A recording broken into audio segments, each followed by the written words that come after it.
नमस्कार दोस्तों, आपका स्वागत है। सिल्विया ब्राउन नाम की एक बहुत बड़ी साइकिक मीडियम है दोस्तों, अभी नहीं है वो इस दुनिया में।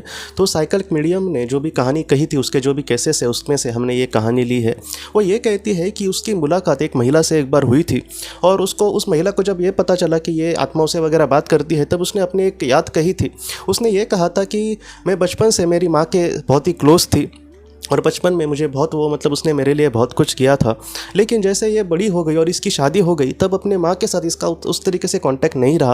वो ये कहती है कि मैं अलग देश में शिफ्ट हो गई और मेरे मन से ऐसे माँ को लेकर इतना चिंता नहीं होना वगैरह, इस तरीके से उसको अपने माँ का भी इतना ख्याल नहीं रहता था।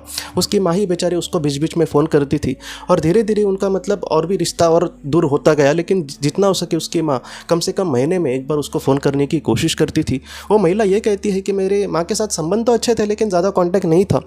और उसके बाद क्या हुआ दोस्तों कि जब वो एक दिन ये कहती है कि मेरी माँ के बारे में मुझे ये पता चला कि वो इस दुनिया से चली गई है। उसको कुछ बीमारी हुई थी, इसको पता था कि उसको वो बीमार है। वो ये सोच रही थी कि थोड़े दिन के बाद मैं जाऊँगी, थोड़े दिन के बाद मैं जाऊँगी, लेकिन ये नहीं जा सकी। उसका भाई के साथ वो माँ रहती थी और बाद में वो महिला उसकी जो माँ थी वो इस दुनिया से चली गई। और जब चली गई दोस्तों, तब इस महिला को बहुत ही ज़्यादा बुरा लगा। उसके पुराने सारे दिन उसको याद आने लगे कि मेरी माँ ने मेरे लिए कितना किया और मैं हमेशा वही फ़ोन करती थी। मैंने कभी दिल से उसको कभी भी फ़ोन नहीं किया, मैं बिज़ी हूँ, मैं अपने काम पे हूँ, ऐसे ही मैं रीज़न देती थी। लेकिन आज मुझे बहुत ही ज़्यादा बुरा लग रहा है। तो इन सारी चीज़ों से वो इतना टूट गई कि वो ये कहती है कि जब उसके जाने की खबर आई, तब मेरे भाई के घर पे जहाँ पर उसका फ्यूनरल वगैरह होना था, मुझे वहाँ पर भी जाने के लिए डर लग रहा था। किसी तरीके से उसने फ्यूनरल का जो ये था वो अटेंड करके बाद में वो अपने घर पे आई और वो कहती है कि 8 से 9 दिन मैं बस घर पे रोती ही रही थी और इतना उसको बुरा लग रहा था। और एक दिन अचानक उसके मन में कुछ इस तरीके से आया कि बचपन में एक पहाड़ी जैसा एक एरिया था, वहाँ पर बहुत लोग ऐसे घूमने के लिए वगैरह आते थे, फैमिलीज़ वगैरह अपने बच्चों को लेकर। बहुत ही सुंदर स्थान था वो ये कहती है कि मेरे मन में ऐसे आया कि मुझे हमेशा सैटरडे को या फिर संडे को उसकी जो माँ थी छुट्टी में वहाँ पर लेकर जाती थी इसके और इसको भाई को। तो वो ये कहती है कि मैंने ये सोचा कि मैं वहाँ पर जाती हूँ, मेरा उसका दिल ही किया कि मैं वहाँ पर जाऊँ ऐसे। तब इसने क्या किया दोस्तों, ये जो कहानी है ना, प्लीज़ दिल से सुनना। जिन्होंने किसी अपने को खोया है उनको ये बहुत मदद कर सकती है। तो उसके बाद उसने ये कहा है दोस्तों कि वो अपने घर से बाद में उसी जगह पे गई, वो पहाड़ के यहाँ पे। और वो कहती है कि वहाँ पर बहुत ही सुंदर वातावरण था और हमेशा वहाँ पर बहुत सारे लोग होते थे, लेकिन आज वहाँ पर कोई भी नहीं था। मुझे इतना एकदम एकांत जैसे बहुत ही अच्छा सा वहाँ पर समय मिला।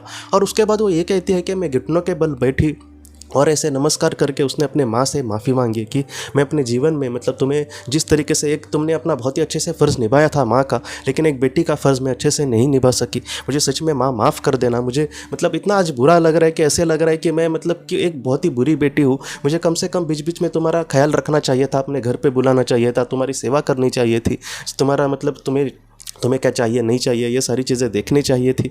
लेकिन मैं हमेशा अपने आप अपने फैमिली में, अपने बच्चों में ही बिज़ी रही। मुझे सच में दिल से माफ़ कर देना। मैं दिल से तुम्हें चाहती हूँ कि तुम हमेशा मेरे साथ रहो। तुम मुझे बस एक ही बार कहना कि क्या तुमने मुझे माफ़ कर दिया है और क्या तुमने मुझे कहीं ना कहीं स्वीकार किया है, क्या तुम मुझ पर गुस्सा नहीं होना। इस तरीके से उसने जब कहा दोस्तों, तो वो ये कहती है कि एक बहुत ही सुंदर ऐसे हवा का झोंका उसके पास आया और वो ये कहती है कि मेरे सिर पर जिस तरीके से हम माँ जैसे अपने बच्चे को बहुत ही प्यार से चूमती है, वैसे उसका सेम वैसे ही उसको एहसास हुआ दोस्तों। वो ये कहती है कि ये बात मैंने बाद में किसी को कही ही नहीं, क्योंकि मुझे पता था कि सब लोगों को झूठी लगेगा, लेकिन आप आत्माओं के साथ बात करते हो तो मुझे पता है कि आप सही कहोगे। तो सिल्विया ब्राउन जी को इस तरीके से उसने अपनी कहानी कही थी। सिल्विया जी ने कहा कि वो तुम्हारी माँ ही थी और वो मुझे अभी भी दिख रही है और वो अभी भी तुमसे यही कहना चाह रही है कि वो कहीं ना कहीं हमेशा तुम्हारे साथ है। तुम्हें ज़रा भी पछतावे की ज़रूरत नहीं है। जिस वक्त तुम्हें जो ठीक लगा वो तुमने किया, हाँ वो गलत ही था, लेकिन रहने दो, अभी तुम्हें अपनी गलती समझ आई है। लेकिन अब तुम कभी भी ऐसे मत समझना कि तुम्हारी माँ तुम्हारे साथ नहीं है, वो हमेशा तुम्हारे साथ है। और उस महिला ने भी इसी तरीके से कहा है कि जब उसको ऐसा जो अनुभव हुआ कि जैसे हवा आ रही है और उसके माँ ने उसको सिर पे ऐसे चूमा है, तब उसने ये कहा कि मेरा भी दिल वही कह रहा था कि अब मेरी माँ ने कहीं ना कहीं मुझे दिखा दिया है कि वो हमेशा मेरे साथ है। तो इस तरीके से उस महिला की कहानी है दोस्तों। अगर आपने भी किसी अपने को खोया है, बहुत लोग ऐसे भी पछतावे में डूब जाते हैं कि उनके लिए मैं कुछ ज़्यादा कहीं नहीं कर सका। कुछ लोग तो ऐसे भी मुझे कहते हैं कि मेरे वजह से वो चले गए, तो ऐसा नहीं है। आपको जितना उनके लिए करना था, जितना उसके अपने जो संभव था आपने किया है उनके लिए, उनको ज़रा भी इन सारी चीज़ों के लिए गुस्सा नहीं होंगे, वो आपसे नाराज़ नहीं होंगे।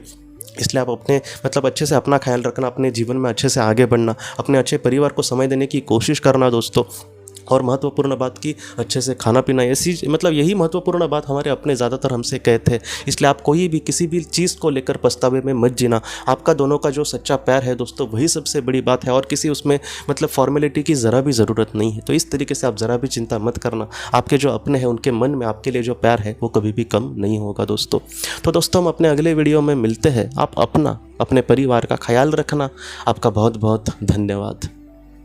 अगर आपने किसी अपने को खोया है और अगर आप किसी जेन्युइन भरोसेमंद थेरेपिस्ट की तलाश कर रहे हैं जो आपके अपनों के संदेश आपको दे सके, तो आप इस नंबर पर व्हाट्सएप मैसेज कर सकते हैं। हम जितना हो सके आपको किसी अच्छे थेरेपिस्ट के बारे में बताने की कोशिश करेंगे जो आपको बहुत ही अच्छे से संदेश दे और आप अपने जीवन में आगे बढ़ पाए। आपका बहुत बहुत धन्यवाद।